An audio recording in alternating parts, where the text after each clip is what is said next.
사랑받기 위해 태어난 사람 당신의 삶 속에서 그 사랑받고 있지요 당신은 사랑받기 위해 태어난 사람 당신의 삶 속에서 그 사랑받고 있지요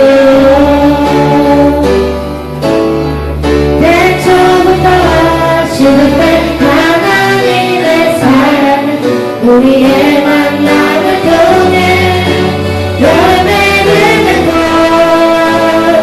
당신이 이 세상의 존재함으로 인해 우리에게 얼마나 큰 기쁨이 되는지 당신은 사랑받기 위해 태어난 사람 지금도 그 사랑 받고 있지요 당신은 사랑받기 위해 태어난 사람 지금도 그 사랑 받고 있지요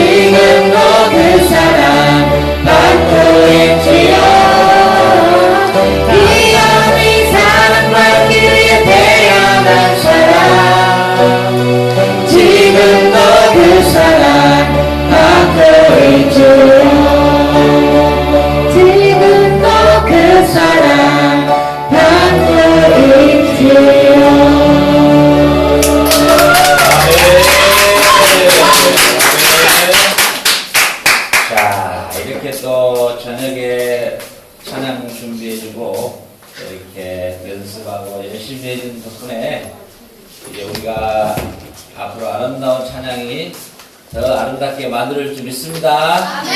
네. 우리 고상사님은 지금 노사리오 찬양 선교에 가셨습니다.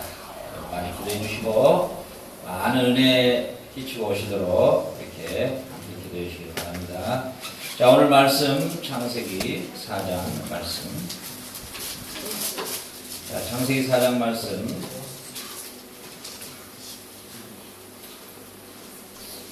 창세기 4장 16절부터 말씀을 보겠습니다. 16절부터 26절까지 교도하도록 하겠습니다. 가인이 여호와 앞을 떠나서 에덴 동쪽 놋 땅에 거주하더니 아내와 동침함에 그가 임신하여 에녹을 낳은지라. 가인이 성을 쌓고 그의 아들의 이름으로 성을 이름하여 에녹이라 하니라. 에녹이 이랏을 낳고 저기 하이를 조금 줄여줘.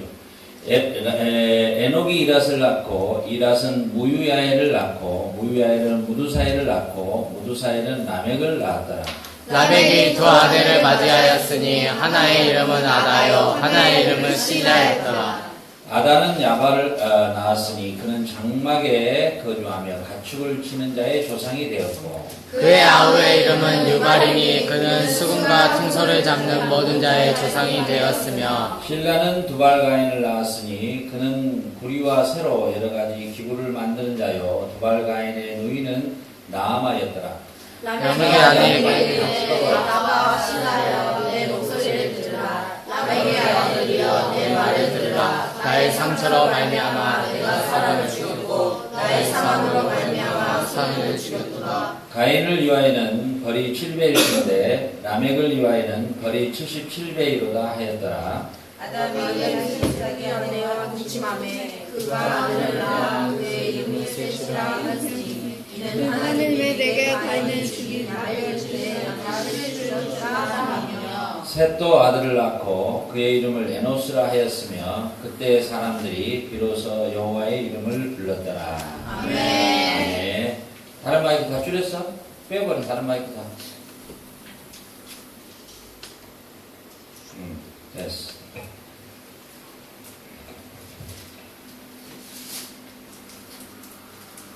자, 여러분들 이제 전번 시간에 보았듯이 이 아벨은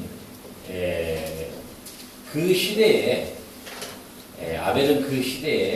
선지자였습니다. 최초의 선지자가 이 아벨이었어요. 최초의 선지자가. 이런 이야기는 처음 듣죠? 아벨이 선지자였다. 아벨이 그 시대에, 그러니까 아담이 타락으로 말미암아 그 가인의 후예들이 극도로 타락한 그 시대에 아벨은 그 시대의 선지자였단 말이죠. 그러니까 선지자가 하는 일이 뭐였냐면 첫 번째가 하나님의 백성들이 범죄할 때 회개를 선포하는 사람이 선지자였어요. 그러니까 가인이 얼마나 악했는가를 우리가 전번주에 보았죠. 가인은 이 죄의 욕망에 완전히 사로잡혀 있는 사람이에요. 그러니까 죄만 자기가 저지를 수 있는 기회만 포착되면 그냥 서슴없이 죄를 저질러버려요. 그러니까 죄가 문에 엎드러졌느니라 이렇게 성경은 표현되어 있는데 가인은 그토록 죄에 대해서 민감한 사람이에요. 죄에 대해서 얼마나 민감했냐면 조금치라도 죄를 저지를 수 있는 동기만 주어지면 죄를 저지르는 그런 존재였단 말이죠. 그런데 그때 가인만 그랬느냐? 그렇지 않다는 것이죠. 가인의 모든 후예들이 다 그런 죄를 저질렀다는 거죠. 그래서 가인은 전번 시간에 보았듯이 사단에 속한 자들이라. 무슨 말이냐면은 완전히 사탄에 속한 자들로서 하나님을 대적하고 그리고 하나님의 자녀들을 유혹하고 타락하게 만드는 완전한 그러한 타락의 극치를 달리고 있었을 때였죠. 그럴 때 이 가인은 그 시대의 선지자로서 그들의 죄를 책망했다는 거죠. 그것이 1차적으로 가인은 아벨을 죽이려고 했던 1차적인, 그러니까 단순히 하나님이 아벨의 제물을 받고 가인의 제물을 받지 않아서 죽여버렸다? 이건 문맥으로도 안 맞아요.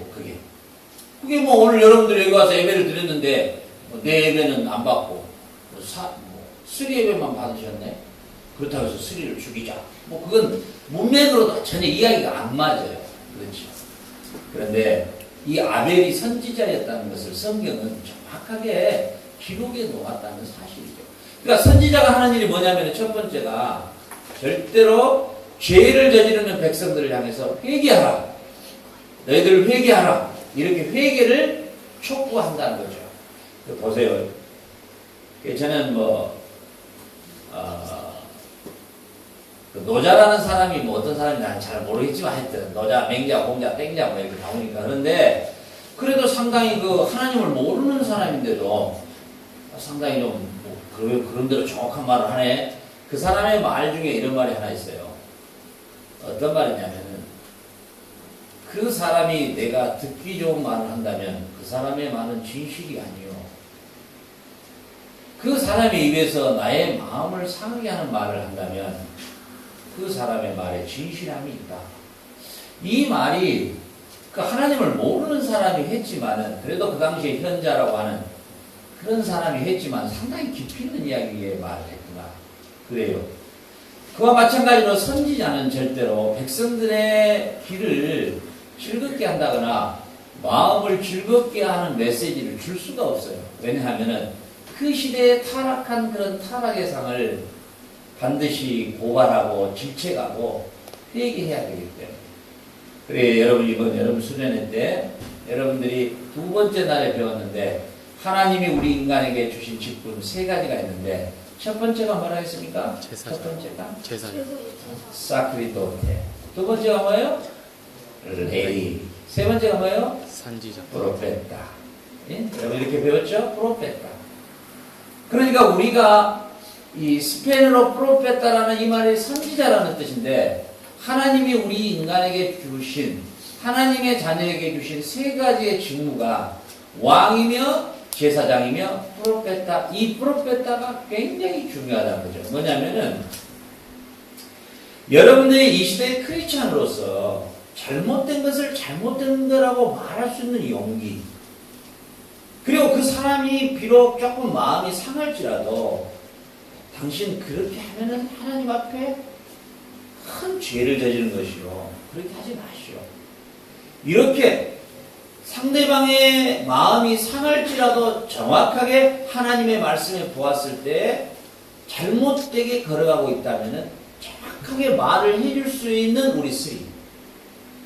에스더님, 그건 조금 아닌 것 같아. 이렇게 탁 말을 해주는 그 용기. 그리고 우리 우진이가 스리야, 내가 너 봤을 때는 친구지만 네 더 이상 B자로 시작하는 데를 안 갔으면 좋겠다. 이렇게 정확하게 말해주는, 이게 바로 프로페타예요. 그러니까 가인에게 계속적으로 프로페타의 사명을 감당하므로 가인은 그렇지 않아도 모든 마음에 저놈을 언젠가는 내가 죽여야 되겠다. 그래서 이 시대의 역사 안에서도 바른 소리를 하고 정확한 말을 하고 아니다라고 충신들이 다 유배당하고 죽임을 당해요. 하다못해 이순신 장군 같은 사람도 바른 소리를 하니까 쫓겨남을 당하잖아요. 그 여러분들이 잘 아는 메가더 장군이 얼마나 유명한 장군이에요. 그 메가더 장군이 아니었으면 상당히 힘들었죠. 근데 그 사람도 그 당시 대통령에게 미움을 받아서 군복을 벗어보죠. 그래서 마지막 떠날 때 연설에 노병은 살아있다. 이렇게 하고 떠나버리죠. 그러니까 그 시대 때도 하나님 앞에 정말로 프로페타의 그런 선지자적 사명을 감당한 사람들은 거의 다 죽임을 당하고 목배임을 당하고 그 기득권 세력에 의해서 모함을 당하고 그렇게 해서 결국은 그의 삶들이 굉장히 비참한 삶으로 마무리가 된 걸 볼 수 있죠.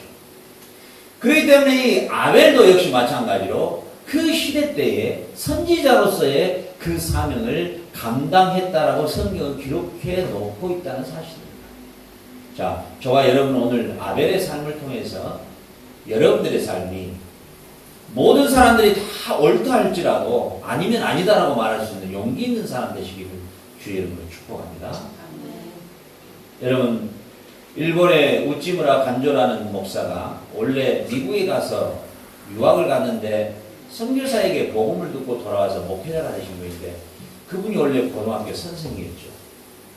그런데 이 사람이 보니까 모든 학생들을 모아놓고 신사참배하는 동방요배하는 그 시간이 되면 그곳을 향해서 절을 하는 그 행위를 한다는 말이죠. 그러니까 선생인데 모든 학생들과 교장과 전부 그 시간에 동방요배 신사참배를 하는데 이분만 고개를 뻣뻣이 세우고 있단 말이죠. 당신은 왜 안 합니까? 이렇게 말하니까 이분이 나는 할 수가 없다. 왜? 내가 믿는 하나님 그분만이 참 하나님이시고 세상 만물의 참 신이시고 그리고 이 일본은 지금 세계를 다 정복하고 무력으로 정복하고 세계 사람들의 피를 흘리는 전쟁을 하는데 일본은 반드시 망한다.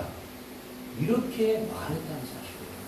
그러니까 이 사람을 두고 매국노다, 못된 놈이다, 저놈은 죽여야 될 놈이다 하고 할 일을 했죠. 그런데 그 이후로 히로시마 원폭을 통해서 일본은 망했습니다.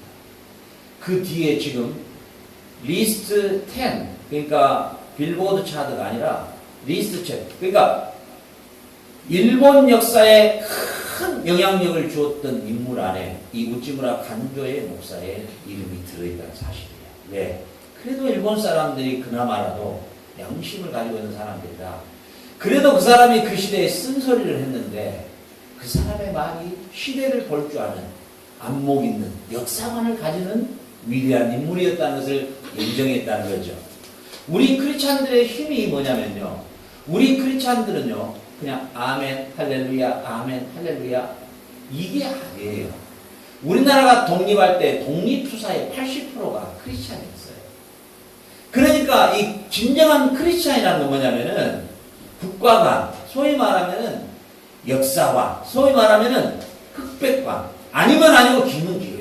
예수님이 이렇게 말씀하셨어요. 너는 아니면 아니오라 하고 기면 기라고 분명히 이야기라. 거기에서 벗어난 대답은 다 뭐예요? 범죄다는 거예요. 그렇게도 그렇다고라 봐야 될까요? 이런 식으로 가면 그건 범죄야. 아니면 아니고 기면 기야. 아멘. 여러분들이 오늘 이 가인과 아벨의 스토리를 통해서 우리는 엄청난 것들을 찾아낼 수가 있어요. 그건 뭐냐면은 그 시대에 하나님의 선지자적 사명을 감당한 사람들은 다 죽임을 당해요. 그래서 마지막 선지자인 세례 요한은 어떻게 죽었어요? 목이 잘려서 죽었어요. 이사야 선지자 같은 경우는요, 서 있는 자체의 톱으로 몸을 썰어서 죽었어요. 우리의 선지자들이요, 다 그렇게 죽어갔어요. 그 히브리서 11장이 잘 나타나 있는데요, 그렇게 죽어갔어요. 그런데 그 시대에 야합하고 좋은 말로 왕이여 당신은 절대 망하지 않습니다. 저 에레미야 저놈 새끼만 저러지 전혀 그런 일이 없습니다. 왕은 평강합니다 하고 선지자들이 다 거짓으로 말했어요. 그래 에레미야만 웅덩이에 빠쳐버리라고. 그리고 완전 핍박을 하고 결국은 죽임을 당하죠. 그러니까 그 시대 안에서도 선지자적 사명을 감당한 사람은 외톨이에요. 그 사람은 반드시 왕따가 돼요. 그리고 사람들에게 절대로 좋은 소리를 못 듣게 돼 있어요.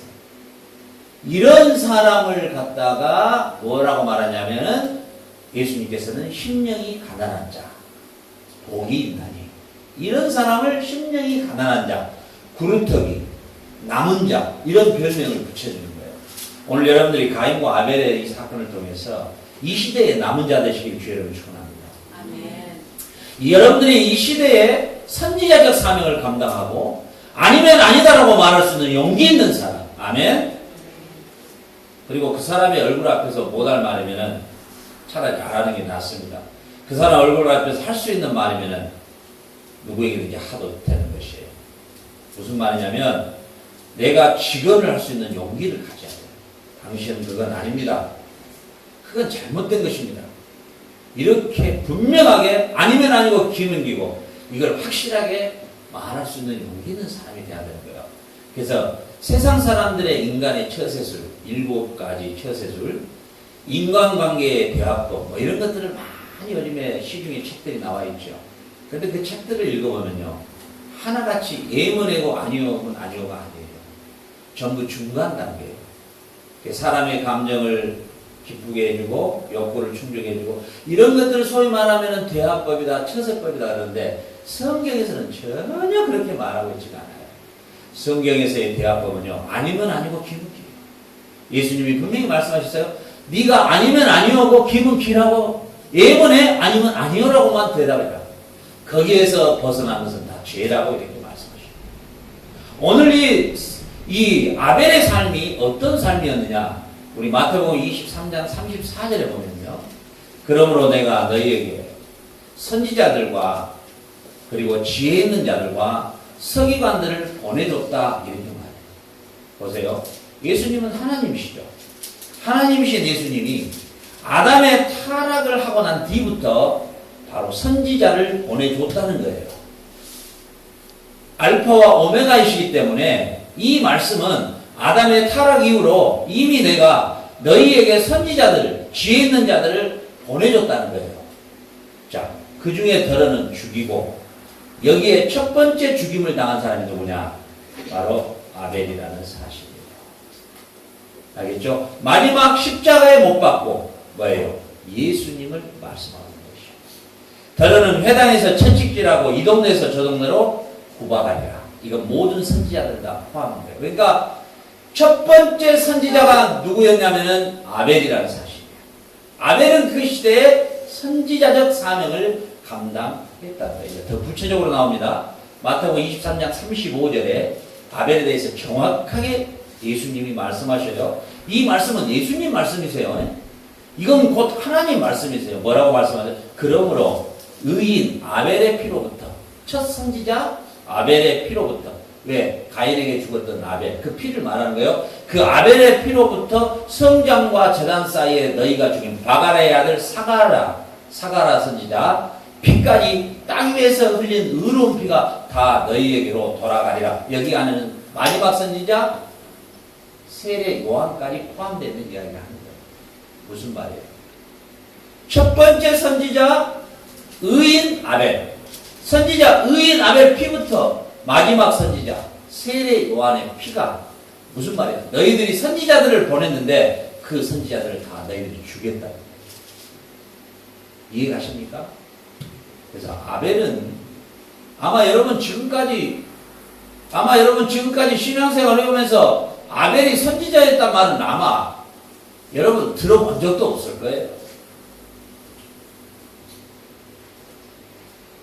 여러분들이 하나님의 말씀을 정확하게 여러분들이 이해를 해야만이 그 하나님의 말씀이 오늘 이 시간에 여러분에게 어떻게 적용시키시기를 원하시는가.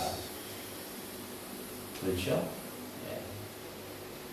그래서 구약 때는 이 선지자, 왕, 그리고 제사장, 레인 이런 특별한 사람들에게만 성령이 함께 하셨어요.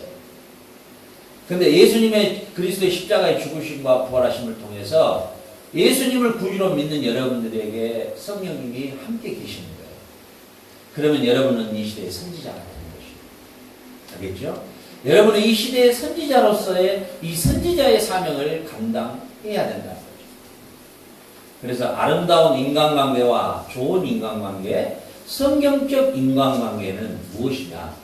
아니면 아니고 기면 기다라고 말해줄 수 있는 사람이 진정한 여러분들의 친구인 것이에요. 그게 진정한 동역자고, 그게 진정한 용기 있는 사람입니다. 알겠습니까? 우리의 선지자들은 다 이토록 용기 있는 사람이었어요. 그래서 아벨이 비록 형제였지만은, 그리고 형이 되는 그런 사람이지만, 아벨은 그 가인을 향하여 분명히 선지자적 사명을 감당했다는 거죠. 아니다. 그런데 아벨은 그 시대의 선지자로서 죄를 책망하고, 두 번째는 무슨 일을 했냐면은 메시아, 그리스도를 소망했다는 거죠. 우리를 죄와 사망에서, 에덴의 동산에서 쫓겨난 우리를 다시 구원해 주실 그 메시아를, 그 선지자를 소망하고 기다렸다는 것이죠. 그런데 이 아벨이 믿었던 그 당시의 믿음은 어떤 믿음이었을까요? 아벨은 어떤 믿음이었냐면 바로 하나님이 우리를 구원할 메시아를 보내시겠다고 하는 창세기 3장 15절의 그 약속을 믿는 믿음을 아벨이 가지고 있었다는 거죠. 그래서 아벨이 구원을 얻는 거예요. 아브라함도 마찬가지고 모세, 다윗도 마찬가지고 비록 타락했지만은 아담과 하와까지도 구원을 받을 수 있는 유일한 길이 뭐였냐? 바로 창세기 3장 15절에 그리스도를 보내시겠다고 하는 그 약속을 믿은 그 믿음으로 말미암아 구원을 얻었던 것이에요. 그래서 전번 시간에 우리가 보았듯이 하와가 아이를 낳고 가인을 낳고 무엇라고 말했어요?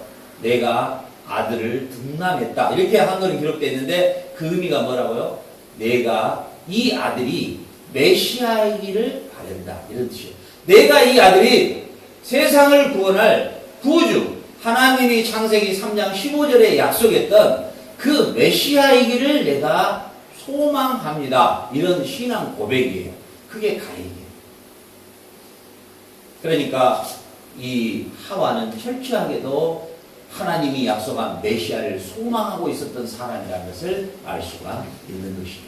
결국은 소망했던 것을 믿었기 때문에 그 믿음이 실상으로 나타난 예수님의 십자가의 죽으심과 부활을 직접 믿은 것하고 똑같이 그 효력이 발생된 것이죠. 그래서 아담도 하와도 많은 사람들이 그런 질문을 하죠. 어떻게 하와가 그런 범죄를 저질렀고 아담이 그런 범죄를 저질렀는데 구원을 받을 수 있을까요? 그런데 사실은 아담과 하와는 철저하게도 아이를 놓고 이 아이가 하나님이 약속한 그 메시아의 길을 소망합니다. 이런 신앙 고백을 한 것으로 그들은 예수님을 믿었던 것이에요. 아멘. 저와 여러분도 마찬가지예요. 저와 여러분이 만약에 학교 시험처럼 너 90점을 맞으면 조기 졸업을 할 수 있다. 너 만약에 60점 이상 맞아야 파스할 수 있다. 이런 어떤 점수적인 기준이 딱 잡혀 있다면 너희들이 구원 얻을 때도 이 정도의 점수는 나와야 된다고 한다면 이 세상에 구원받을 사람은 단 한 사람도 없습니다. 누구도 구원 못 받아요. 만약에 점수로 딱 기준이 되면. 그러나 오직 우리가 구원을 얻는 것은 하나님의 은혜로 구원을 얻는 건데 그 은혜가 뭐냐?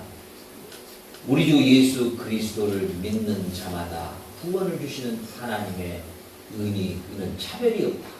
다시 말하자면은 곧 예수 그리스도를 믿음으로 말미암아 로마서 3장 21절에 모든 믿는 자에게 미치는 하나님의 은혜 차별이 없다. 너는 60점, 너는 50점, 너는 90점 이런 차별을 두지 않으신다는 것이야. 할렐루야. 얼마나 감사한지 몰라요.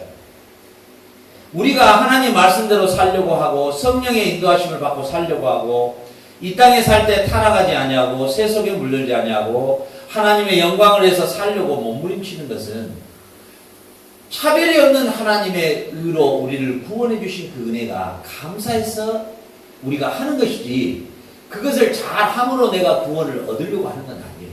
아멘. 어제 바울이하고 카톡을 하는데 본인이 이런 고백을 하더라고.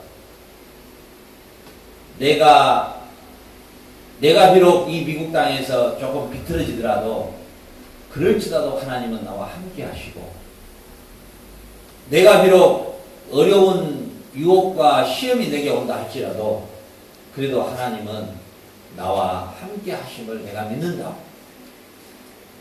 그리고 내가 하나님의 영광을 위해서 그래 살려고 몸부림치지만 몸부림치는 만큼 더 되지 않는 것에 나는 너무 가슴이 아프고 안타깝다고. 그래서 내가 거기에서 복음을 전해줬어요. 복음을. 아들아, 네가 예수님을 진정 사랑하게 되면 예수님의 십자가의 그 비밀을 알게 되면 네도 물론 안다고 하지만 그 알미 아닌, 그죠? 이 히브리어에서는 야다. 그런데 야다. 이건 뭐냐면 아담과 하와가 동침했다. 함께 잠을 잤다. 이 야다예요. 이 야다. 네가 예수님의 십자가를 네가 사랑하는 너의 부인과 함께 몸을 섞고 함께 자식을 놓고 함께 고민하고 함께 무엇이든지 의논한 그 야다. 그 정도의 예수님과의 사랑의 밀접한 교제가 너에게 이루어지면 그때부터 너가 율법을 지키는 게 수고롭고 힘든 게 아니라 그 자체가 기쁨이 되느니라. 언제 깨달을지는 모르겠어요. 우리 쓰리가 오빠를 위해서 참 집에서 수고한다는 소리를 내가 참 많이 들었어요. 얼마나 힘들까. 저 쓰리 저 나이에 놀러도 가고 싶은 나이고 지 자유함을 느끼고 싶은 나이고 팔딱팔딱 뛰고 다니는 저 나이에 처음에서 얼마나 힘들까. 이런 생각을 참 많이 했어요. 근데 우리 쓰리가 그래도 오빠를 사랑하니까 그 사랑이라는 그 야다, 그 알의 사랑의 암 때문에 저렇게 수고를 한다는 거예요. 만약에 오빠가 남이라 생각하고 나하고 관계가 없는 사람이면 아마 1,000만 원을 준다 해도 할 수가 없을 거예요. 그래서 사랑이라고 하는 것은 나의 그런 그 가치와 나의 어떤 그 기준과 수학적인 계산법을 뛰어넘어버린 게 사랑이에요. 우리 인간이 이성과 논리적인 사고를 뛰어넘어버린 게 그게 사랑의 힘이에요. 그러니까 예수님이 하나님이신데 이 땅에 저와 여러분을 위해서 십자가에 죽으러 오셨다는 것은 이게 수적으로도 계산적으로도 이성적으로도 안 맞은 거예요. 그런데 로마서 5장 8절에서는 그렇게라도 우리에게 하나님이 얼마나 우리를 사랑하고 있다는 것을 보여주고 싶었다는 거죠. 그래서 로마서 5장 8절에 우리를 위해서 십자가에 죽으심으로 자기에 대한 사랑을 우리에게 보여주셨다. 확증했다. 이렇게 성경을 기록하고 있는 것입니다. 여러분들이 지금 신앙생활 하는 게 힘들 수가 있어요. 그리고 신앙적으로 산다는 것도 힘들 수 있어요. 많은 것들이 나를 막고 저지한다고 볼 수가 있어요. 그런데 나중에 여러분들이 예수님 사랑을 알게 되면 우리의 초점이 어떻게 바꿔지냐면 내가 사랑하는 사람 때문에 내가 존재하고 있는 거고, 뭐 요즘에 그런 유행가도 나오더만. 뭐 이렇게 나는 이제 TV를 원래 싫어하고 보지도 않고, 원래 나는 이제 그 예수님 안 믿을 때도 그런 걸 별로 안 좋아해요. 그런 따분한 거 싫어하고, 근데 이렇게 딱 지나가면서 보니까 가사가 뭐 이렇게 나와 있더라고. 그런 식으로 써져 있더라고. 그 노래가 뭔 노래인지 나 모르겠어요. 내가 사랑하기 때문에, 당신을 사랑하기 때문에 나라는 존재의 의미가 있고, 나의 삶의 목적이 당신이고, 당신이 없다면 나는 이 세계에 살면 뭐 의미가 없어. 뭐 이런 가사더라고 보니까. 근데 뭐 그런 가사 해봐야 뭐 돈 없으면 도망가 버리고 뭐 아프면 도망가 버리고 뭐 언제 그러냐고 뭐 다른 남자하고 돌아다녀 버리고 그런 사람은 다 추접스럽고 유치하고. 그래 나는 우리 스리가 그런 그 유명한 그런 대중가요를 좀 많이 만들었으면 좋겠어.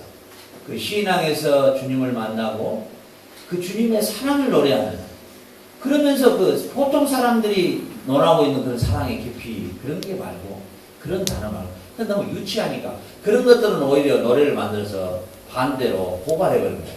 당신은 누구를 사랑한다 말하는데 그 사랑이 그렇게 깊이 있고 변하지 않는 사랑인데 어찌하여 근데 당신은 그 다음 주에 다른 남자를 만났나요?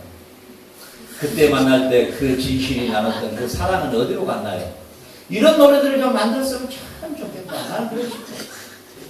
그러면 세상 사람들 강남에 뭐 강남 스타일이 뭐 삐삐삐삐삐삐삐 뭐 말 타고 다니고 그러는데 우리 크리스찬이 그런 깊이 있는 노래를 그러니까 그 시대를 고발해 버릴 수 있는 그 청소년들의 사고를 바꿔버릴 수 있는 그런 노래를 좀 만들었으면 얼마나 좋을까. 난 그런 생각을 참 많이 해요.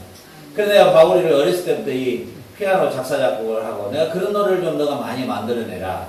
그런데 뭐 그저께 자기 엄마한테 뭐 노래 한번 들어봐라 그러면서 뭘 보낼까 하는데 모르겠어. 그래 우리가 이 대중가요도 우리 크리스찬들이 파고 들어가야 된다. 그래서 그들의 실상을 밝혀내버려야 된다. 당신들은 사랑이라는 단어를 참 잘 사용하는데 사랑이 뭐라고 생각합니까? 이런 걸 노래로 만들어서 그런데 어찌하여 아름다운 탤런트인 당신이 결혼 2주 만에 결혼 한 달 만에 이혼을 했나요? 당신은 참 아름다운 노래를 불렀었는데 당신은 사랑을 불렀잖아요. 이렇게 노래를 만들어내면 아마 이건 대박 중에 왕대박이에요. 왜? 인간은 그걸 알고 있거든요. 알고 있거든요. 그냥 그런 사랑은 유치한 거예요. 그래서 왜 예수님의 사랑이 위대하냐? 왜 위대하냐? 그 하나님이신 그분이 저와 여러분을 사랑하셨는데 어디까지 사랑해줬나? 십자가에 죽기까지 사랑해준 그 사랑. 그 사랑을 여러분 나이 때 알면 그 야다하면 여러분의 삶은 완전히 변화될 수가 있다는 것이죠. 아멘. 이 사랑을 여러분들이 깨달으시기를 주의 이름으로 축원합니다. 그런데 이제 이 가인은 사단에 속한 자로서 하나님에 속한 첫 선지자인 아벨이 자기를 계속적으로 찍어대니까 이 아벨을 유도해 나가는데 창세기 4장 8절에 이 말씀이 기록되어 있어요. 창세기 4장 8절 볼까요? 가인이 그 아우 아벨에게 고하니라. 여기서 보면은 그 가인이 그 아우 아벨에게 고하니라 이렇게 나오는 게 참 여러분들 나이는 참 성경을 이해하기가 힘들겠다 싶어요. 그래가지고 뭐 표준 성경, 뭐 개역 표준 뭐 이런 것들이 번역돼서 나왔는데 보니까 뭐 전혀 의미도 없어. 그리고 뭐 하려고 찬송가를 또 다른 걸 만들어가지고 그거 찾기만 곤란하게 되고 옛날 찬송은 다 폐기처벌이라는 거야. 그리고 뭐 바꿔진 것도 별로 없고 복음송 몇 개 더 추가시켜 놓고 그리고 이 성경 공예에서 이걸 팔아먹는 거야. 강도들이 날강도들이지 성도들. 성도들이 성경 한 권에 오직 더 비싸요. 하여튼 날강도들이야 날강도들. 나중에 예수님 앞에 가면 누가 내한테 책을 바꾸라 그래 놈아. 우리 한글 성경 개역 성경 옛날 우리 어른들 이거 성경 갖고도 얼마나 뜨겁고 순수하고 예수의 십자가의 복음을 누구보다도 더 절실히 간절히 고백했던 우리 선배들이에요. 이거 심심하면 바꿔 제끼고 통합이니 뭐 합동이니 뭐 이런 엉터리 같은 이런 것들을 만들어내가지고 골치 아픈데 가인이 그 아우 아벨에게 고하니라. 저런 것이나 좀 원어 성경으로 그대로 풀어서 성경을 하나 만들어 놓으면 얼마나 좋을까 하는데 이제 늦어도 뭐 한 1년 입작 되면은 저쪽에서 한 분이 이쪽으로 한 분이 오시는데 그분이 평생에 하는 일이 뭐냐 이 번역되지 않는 원문 성경을 한글로 번역하는 성경을 만드는 게 그분의 마지막 그 삶의 목표예요. 그분이 오셔요. 그분이 오시면 아마 세계 크리스찬들이 깜짝 놀랄 만한 성경이 하나 나올 거예요. 자, 우리 미국 성경 NIV, 킹 제임스 버전, 홀리 바이블 이런 것들 많이 있죠. 네. 근데 우리 한글 성경에 그런 성경이 없어요. 그래서 이제 그런 성경을 만들어내면 여러분들이 이해하기가 굉장히 쉬우는데, 여기 보면 가인이 그 아우 아벨에게 고하니라. 이게 의미가 없는 이야기예요. 번역상. 이게 뭐냐면 가인이 그 아우 아벨을 유도했더라. 이렇게 돼 있어요. 가인이 그 아우 아벨을 유도했는데 어디로 유도했느냐? 그들이 들로 유도했다. 가인이 아무도 없는 들에 데리고 가서 가인이 그 아우 아벨을 뭐 했어요? 쳐서 죽여버렸다. 이렇게 성경은 기록해 놨다는 것이죠. 자, 그러면은요, 지금 이 시대에 가인에 속해 있는, 이 사탄에 속해 있는 자들은 반드시 아벨에 속해 있는, 하나님에 속해 있는 자들을 죽이려고 해요. 알겠어요? 이 땅에서 반드시 사탄에 속한 자는 여러분을 죽이려고 합니다. 어떤 수단과 방법을 동원해서라도 여러분을 죽이려고 해요. 제가 여기 파라과이에 왔는데 저를 죽이려고 벌써 달라드는 사람이 한두 사람이 아니에요. 저를 모함하고 저를 시기하고 하여튼 입에도 담을 수 없는 정도의 말들을 막 퍼뜨리고 여러분들을 감금시키고 있다니 여러분들의 부모들을 속여가지고 이 건물을 샀다느니 하여튼 말할 수 없어요. 우리 또 지금은 이제 누구까지 끌어들였냐 이제 우리 고성유사님까지 끌어들여가지고 그 사람은 선교사가 아니다. 그 사람은 선교사도 아니고 내가 아는 큰딸 작은딸 다 지금 큰딸은 지금 선생하고 있고 작은딸은 이 직장에서 우리 유리공주는 생활하고 있는데 우리 사모님이 언제 얘기를 또 나누는가. 얘기들을 캐나다로 또 유학 보내고 있다 그러고 우리 사모님 얘기들이 지금 캐나다에 가서 유학하고 있다는 거예요. 이렇게 모함하고 이런 이야기들을 하는데 이게 뭐냐면은 사단이 항상 하는 일이에요. 그건 사단이 특별히 아벨처럼 시대의 선지자처럼 딱 살려고 하는 사람한테는 더 많이 붙는 거예요. 왜냐? 저를 죽여야 되니까. 그러니까 이 시대에도 가인이 자기 계열에 속한 사람들을 계속해서 책망하고 꾸짖는 자가 누구냐? 아벨이다 말이죠. 그래서 우리가 마태복음에서는 예수님이 의인 아벨 이랬단 말이에요. 의인이 없나니 하나도 없다 했는데 아벨을 의인으로 말해준다는 거예요. 노아와 에녹은 하나님과 함께 동행했다가 그는 당세의 의인이라. 여기서 말하는 의인은 하나님의 뜻을 쫓아 살았다 이런 뜻이에요. 하나님의 뜻을 쫓아 하나님의 말씀에 따라 하나님의 언약의 말씀에 따라 살아가는 자들 의인이라고 이렇게 말해줘요. 알겠죠? 그러니까 사단에 속한 가인의 후예들이 아벨에 속한 자들을 죽이려는데 그 대표적인 인물로 아벨을 제거시켜버린 거예요. 그런데 중요한 건 뭐냐? 아벨을 제거시켜버리는 정도가 아니라 그 내면에서는 무엇이냐면은 하나님이 우리를 구원할 구주 메시아를 보내겠다고 했는데 그 메시아가 누구의 계보를 통해서 와야 되냐면은 아벨의 족보를 통해서 와야 된단 말이죠. 근데 아벨을 딱 죽여버리면은 그 메시아가 못 올 줄 알고 그러니까 하나님이 네롱 하고 아벨 대신에 누구를 보내요? 셋을 딱 보내는 거예요. 여러분,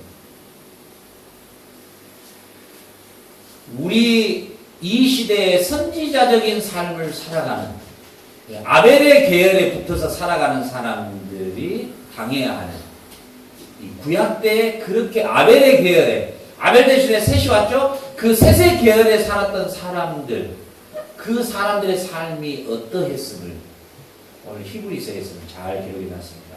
여러분들이 앞으로 세상을 살아갈 때에 더러는 여러분들이 크리스찬으로서 살기 때문에 왕따를 당할 수 있습니다. 여러분 저희 잘 들으세요. 잘 들어야 됩니다. 신앙은 굉장히 역설적이에요. 전문 용어로는 이 파라독스 이렇게 써져 있는데 굉장히 우리 인간의 생각과는 완전히 멀어져 버려요. 멀어진 정도가 아니라요. 이건 도저히 이해할 수 없는 그 어떤 것까지 빨려 들어가 버려요. 참 이게 신비로워요. 여러분 오늘 이 시간 잘 드세요. 여러분이요 크리스찬으로서 이 시대를 살아가면 여러분 반드시 엄청난 적대 세력이 여러분 앞에 나타납니다. 그러면 역으로 말을 바꿔 말할까요? 여러분들의 적대 세력이 없다는 것은 적대 세력과 함께 어울리고 있다는 거예요.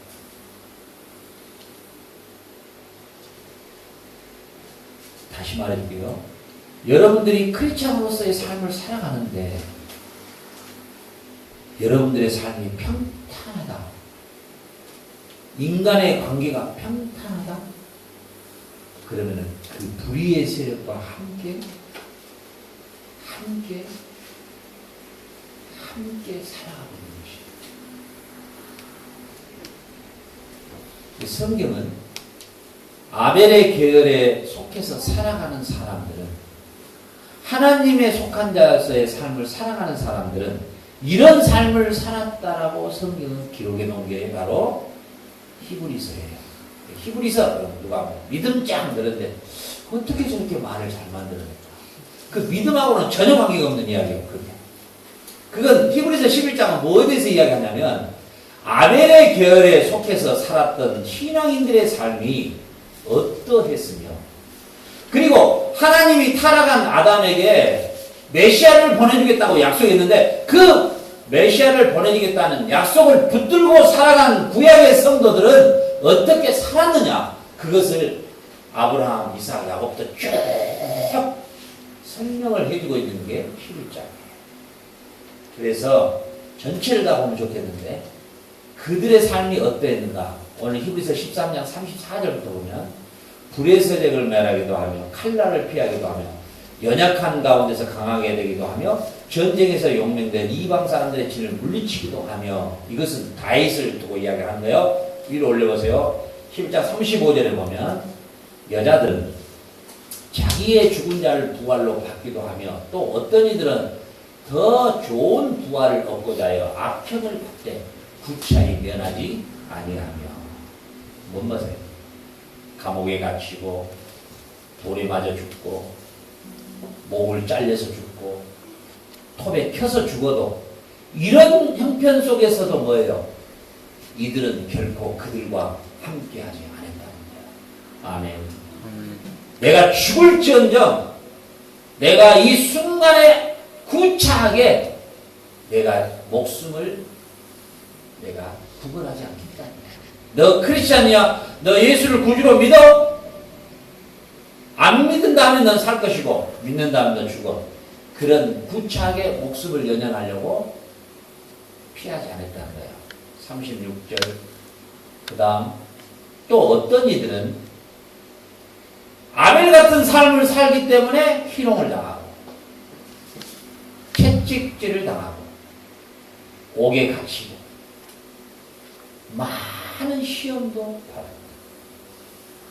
37절에 돌로 치고 톱으로 펴고 이게 누구예요? 사람을 세워놓고 톱으로 썰어요. 그것도 자기 자녀들 앞에 놔두고 자기 애기들이 보는 앞에서 그대로 세워놓고 톱으로 썰어버려요. 몸을. 그 고통이 어떻게 했어요? 그리고 그 애들이 보는 앞에 돌로 쳐 죽여버려요. 칼에 죽임을 당하고 그리고 양과 염소 가죽을 벗겨요. 그래가지고 일부러 그 가죽을 머리에다 씌워요. 사람 머리에다가. 그래가지고 사자 앞에다가 내놔요. 사자는 뭘로 가요? 염소, 양으로 보고 가서 그 이빨로 찢어 발개버려요. 내장이 다 터져 나와요. 눈알이 다 빠져버려요. 그리고 한 번 사자가 머리를 씹어버릴 때 바그라져 버려요. 그 얼굴을, 그 참상을 그 애들이, 자기 애들이 지켜보고 있는 데서 그것을 하는 거예요. 이게 바로 신앙이에요. 여러분들과는 너무 생각이 멀죠. 화려한 조명과 시원한 에어컨과 웅장한 파이프 오르간과 몇십 분씩 쏟아져 내리는 목회자의 축복과 전혀 분위기가 안 맞잖아요. 전혀 안 맞죠, 분위기가. 참, 너무 안 맞아요. 너무 안 맞은 거예요. 이 시대에 정말 너무 안 맞아요. 교회가 너무 안 맞아요. 이게 참 그냥 너무너무 동떨어진 삶을 사는 거예요. 너무너무 멀어져 버려요. 우리의 신앙의 선배들은 이렇게 살았어요. 이렇게. 그리고 38절에 이렇게 기록되어 왔어요. 그들은 어떻게 살았느냐? 광야, 상중, 동물, 토굴 이런 데 쫓겨다니면서 신앙을 지켰단 말이죠.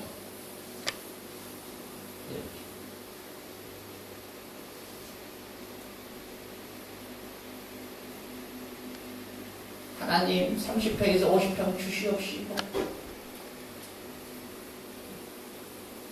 아우디로 바꿔주시옵시고 우리 아들 직장 과장해서 부장으로 승격시켜 주시옵시고 이런 기도하고 너무 안 맞은 거예요. 이게 거리가 너무 멀어버려요. 이게 신앙의 삶이 참 유치하고 저질적이고 추하고 참 너무 쳐요. 이게 참 깊이가 너무 없는 거예요. 이게 깊이가.